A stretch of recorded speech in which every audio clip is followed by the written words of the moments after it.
P. Diddy is the biggest troublemaker in Hollywood. The man in question, known to the public as Sean Combs, has maintained a facade of a successful music mogul and entrepreneur celebrated for his lavish white parties attended by Hollywood's elite. However, beneath this polished exterior lies a tumultuous story of a man who managed to conceal his aggressive tendencies from the public eye for years. This exposé delves into the dramatic ascent and subsequent downfall of Combs, who rose from humble beginnings to establish a formidable presence in the music industry. Allegations now surface suggesting his empire might have foundations in illicit activities, casting a shadow not only on him, but potentially implicating other celebrities in a vast criminal network. Sean Combs, also known in the entertainment world as Puff Daddy or Diddy, was born on November 4th, 1969 in New York City. The firstborn of Janice Combs, a model and teacher's assistant, and Melvin Earl Combs, an U.S. Air Force veteran, Sean spent his early years in Harlem. This vibrant neighborhood, steeped in African-American culture, played a pivotal role in shaping his early life and future career in music. Tragedy struck the Combs family when Sean was just 2 years old. His father, Melvin, became entangled with the notorious Harlem drug lord, which led to his untimely demise. Mistaken for a police informant, Melvin was fatally shot in Central Park West in 1972 at the age of 33. This tragedy left Janice to shoulder the immense burden of raising Sean and his newborn sister Keisha on her own. In the wake of this family catastrophe, Janice Combs assumed the role of both parents. Struggling with financial instability yet determined, she moved her family to Mount Vernon for a fresh start and secured a stable job. Her resilience and deep faith were cornerstones in her children's upbringing, as she was a regular churchgoer and instilled these values firmly in her children. Sean's upbringing in Mount Vernon was marked by the pulsating energy of the city combined with the stark realities of urban life. Janice prioritized his education, enrolling him in a Catholic school where he thrived academically and athletically, showing a particular talent in football. However, Sean was also known for his volatile emotions, which earned him the nickname Puff. It was said that he would huff and puff when angered or agitated, a trait that hinted at the intense personality that would later define his career. As we peel back the layers of Sean Combs' life, it becomes evident that his journey from poverty to power is both inspiring and complex.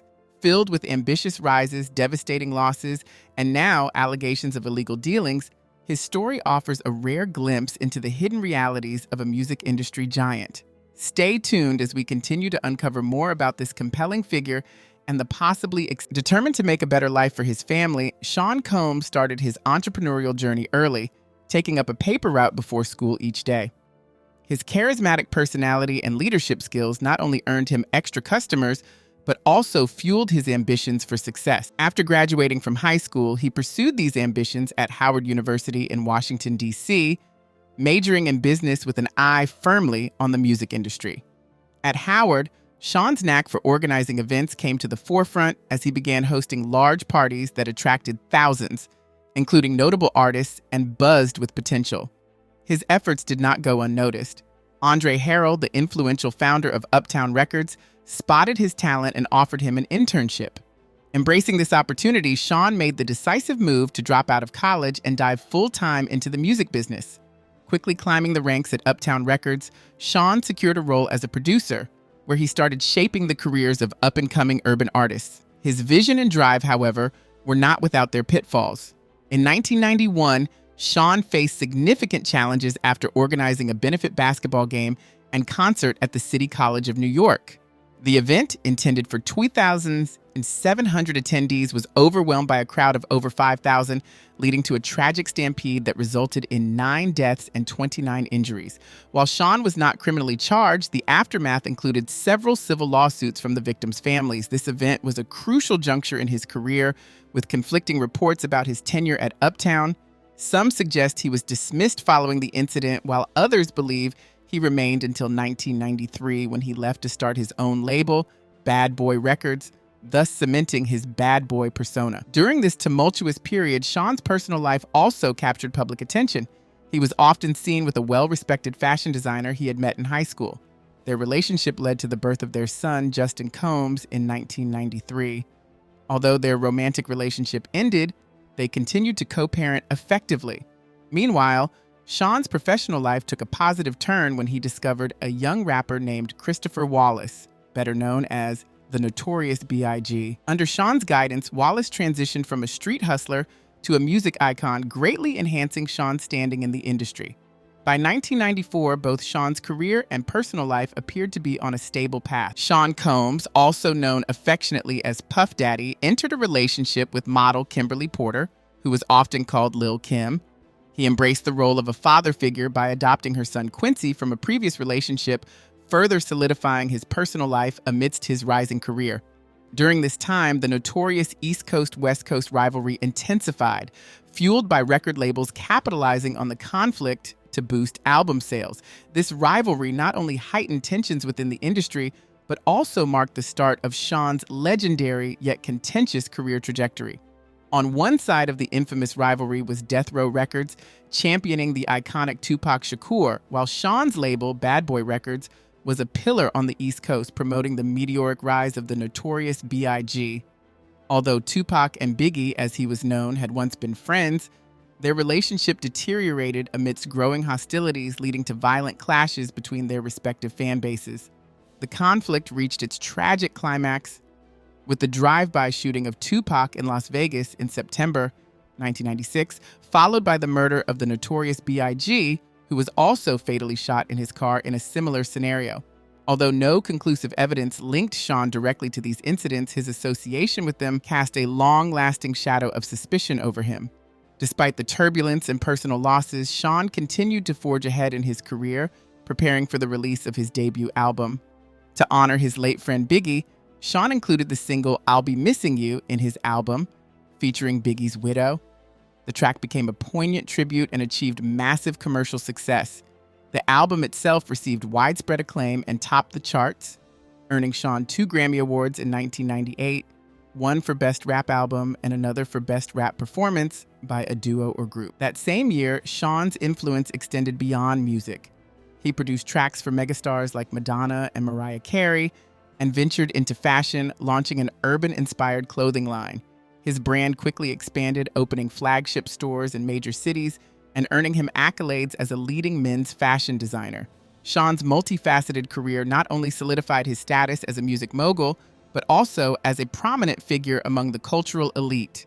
In 1999, Sean Combs graced the cover of Vogue in a feature titled "Perfect in Paris," where he appeared alongside supermodel Kate Moss and fashion legends Oscar de la Renta and Karl Lagerfeld. That same year, he hosted one of his most iconic contributions to the social circuit, his legendary White Party. These exclusive gatherings, held at his Hamptons residence, were renowned for their strict all-white dress code symbolizing purity and sophistication.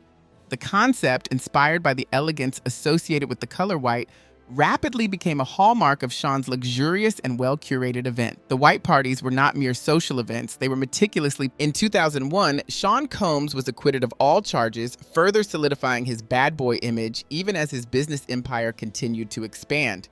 Eager to move beyond his roots in music production, Sean aimed to establish himself as a titan in the broader entertainment industry. He networked with influential figures, including the future president Donald Trump, and diversified his ventures by launching a fragrance line and endorsing a British vodka brand. As his ventures flourished, Sean became a billionaire, eventually being named the highest-paid musician by Forbes. In a move to distance himself from his past controversies, he ended his relationship with Jennifer Lopez, adopted the moniker P. Diddy, and released his second album, The Saga Continues.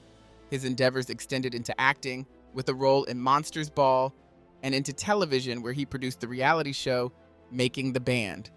By 2002, Fortune magazine listed him among the top 40 entrepreneurs under 40, and in 2003, his single Shake Ye Tail Feather from the Bad Boys 2 soundtrack hit #1 on the Billboard charts, earning him his 3rd Grammy. In 2003, his contributions to fashion were recognized with an honor from the Council of Fashion Designers of America. Continuing to evolve, Sean dropped the P from his name in 2005, opting to go by Diddy, and released his 3rd album, Press Play. That same year, he reignited his relationship with Kimberly Porter, and by 2006, the couple welcomed twin daughters. However, their relationship met its definitive end in 2007 when Kim learned that Sean had fathered another child with businesswoman Sarah Chapman during their time together. Despite personal setbacks, Sean's legendary white parties continued, which he described as philanthropic events aimed at raising funds for various charities. These events, known for their exclusive guest lists, lavish settings, and strict entry requirements, became cultural phenomena, highlighting Sean's knack for blending luxury with generosity. However, he eventually moved away from the white party theme, introducing freak-off parties, which sparked rumors of a more controversial and secretive celebrity lifestyle. Following his split from Kim, Sean didn't stay single for long, quickly finding companionship with Shura, known professionally as Cassie. Despite the significant age difference, with Cassie just 19 and Sean at 37, their relationship flourished both personally and professionally as she joined his record label. Over the subsequent years, Sean continued to excel in the music industry, made ventures into film, and launched Revolt, a media platform that includes a television channel and digital outlet. Revolt was designed to support emerging artists and uplift the African American community, reflecting Sean's commitment to giving back to the culture that shaped him. His illustrious career was further recognized when he received a star on the Hollywood Walk of Fame. Reconnecting with his musical roots, in 2015, Sean released the mixtape under his old moniker, Puff Daddy. Tragedy struck in 2018, however, when Kim Porter, the mother of 4 of his children, passed away suddenly from pneumonia. Sean publicly expressed his profound grief, highlighting Kim's significant impact on his life and the deep void her passing left. The following years were a period of personal upheaval for Sean. His long-standing relationship with Cassie came to an end after more than a decade together. In a move to embrace a new chapter in his life, Sean announced in 2021 that he had legally changed his middle name to Love. He marked his return to the music scene in 2023 with the Love album, featuring collaborations with artists like The Weeknd, which earned him a Grammy nomination. In December 2022, Sean revealed that he had welcomed his 7th child. Despite his continued success, rumors about his involvement in controversial activities persisted. These rumors finally culminated in significant public scrutiny in November 2023, when Cassie filed a lawsuit accusing him of sexual violence.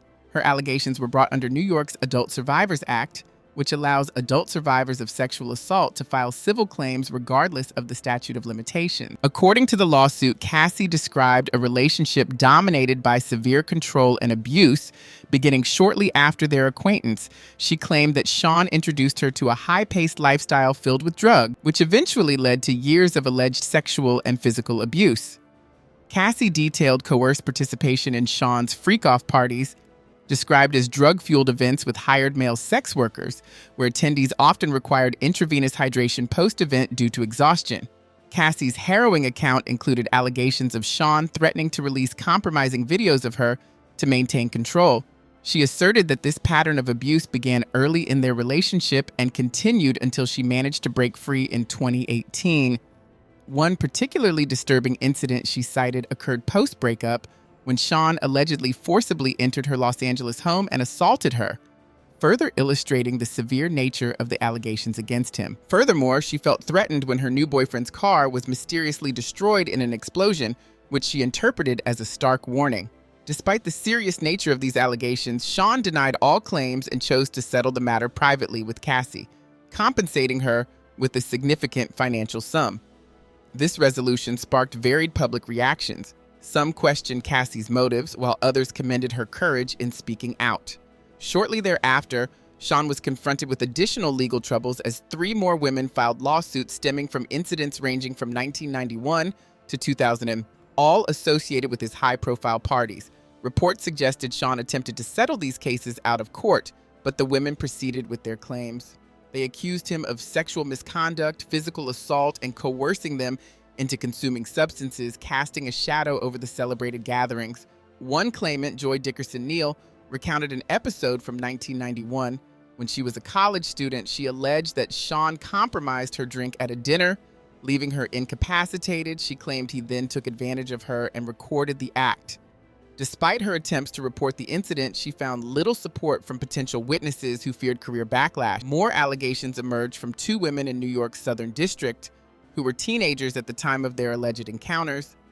One woman described how she was drawn to a New York event in the early 90s where Sean and singer Aaron Hall supposedly gave her and a friend alcohol before pressuring them into sexual acts. She detailed an assault by Hall after Sean had left the room. Another woman, who met Sean in 2003 at the age of 17, accused him and his associates of drugging and assaulting her at his New York studio. Sean's legal representatives quickly refuted these new allegations, labeling them as attempts to exploit his wealth. Nonetheless, Sean took to social media to deny the accusations and expressed his determination to clear his name. Despite his efforts, the controversies impacted his career, prompting him to step down as president of his television network. His legal woes deepened, and by February 2024, a producer known as Lil Rod, who had worked with Sean between September 2022 and November 2023, filed a lawsuit alleging harassment, substance abuse, and forced participation in extreme parties.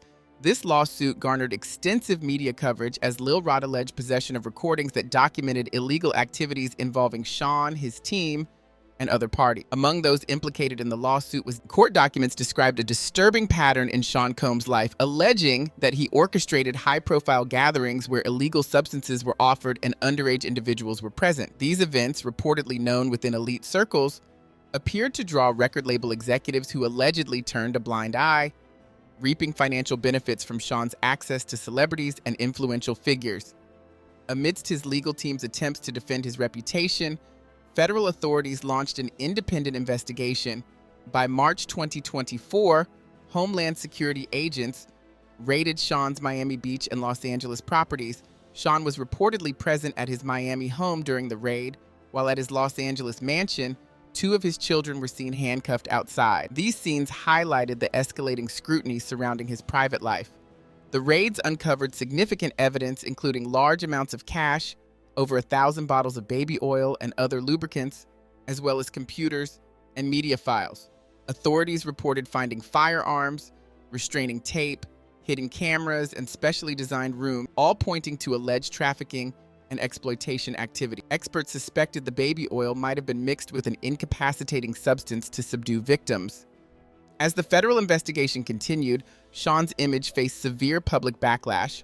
On April 4th, a new lawsuit was filed in Los Angeles Superior Court, this time implicating Sean's son, Christian. The complaint alleged that Christian had violated the privacy of a young woman employed on a yacht rented by Sean, who allegedly coordinated and then attempted to conceal his son's actions through financial compensation.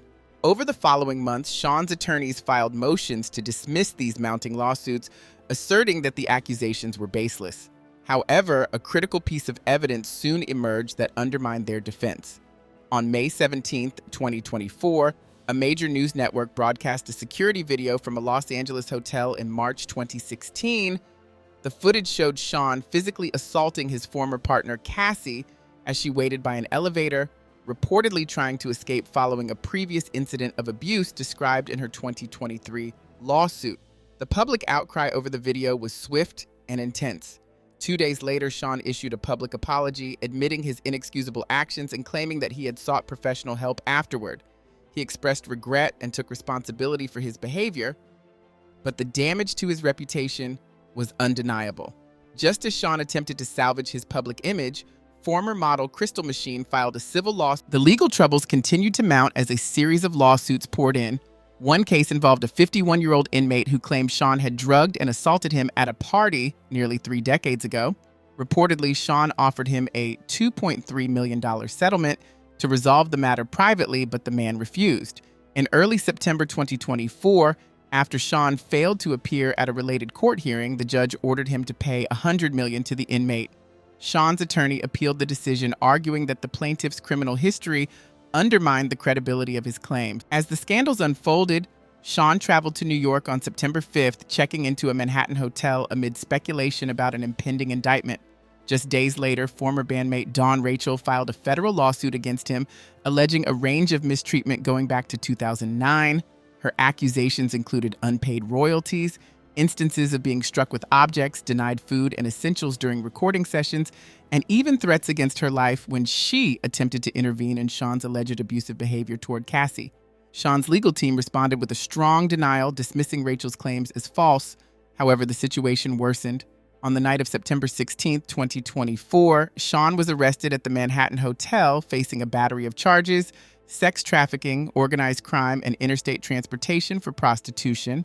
Authorities seized his phone and other electronic devices, marking a decisive step in what had become one of the most notorious cases in recent entertainment history. When Sean appeared in court, prosecutors escalated the accusations, painting him as the orchestrator of a criminal enterprise involved in numerous alleged crimes, including trafficking, forced labor, interstate transportation for exploitation, drug offenses, kidnapping, arson, bribery, and obstruction of justice. The prosecution argued that Sean's properties across the Hamptons, Los Angeles, and Miami, as well as various luxury hotels, served as settings for gatherings where coercion and abuse allegedly took place. Prosecutors asserted that Sean's gatherings crossed ethical and legal lines, with participants pressured into extreme acts to satisfy powerful guests. Evidence suggested Sean recorded these events, later using the footage to maintain control over those involved. When situations escalated, he allegedly managed cover-ups, addressing not only the physical damage, but also following the ruling, Sean's legal team filed an appeal, arguing that the judge's decision was influenced by the prosecution's exaggerated claims and that the detention was unjustly speculative. Amid the controversy, Sean's mother, Janice, took to social media to defend her son, insisting he was being unfairly condemned without a fair chance to prove his innocence. She expressed frustration over how the intense media focus had overshadowed his past contributions to music and charity work. Sean's children also publicly stood by their father, releasing a joint statement addressing accusations and firmly rejecting suggestions that Sean had any involvement in the death of Kim Porter, which they described as baseless and hurtful. The next major development came on October 10, 2024, when the court scheduled Sean's trial for May 5, 2025. Prosecutors warned of an extensive trial and indicated that additional charges could be added, with Sean facing a potential sentence of 15 years to life if convicted. Parallel to the criminal case, Sean also faced a sweeping civil suit involving over 120 plaintiffs, including former employees, entertainers, and hotel staff, alleging they were either victims or facilitators of his events. Some reportedly helped cover up incidents and hide damage in hotel suites. Friends and colleagues were reportedly negotiating settlements with the plaintiffs to avoid being implicated in the case, with some high-profile associates distancing themselves from the controversy.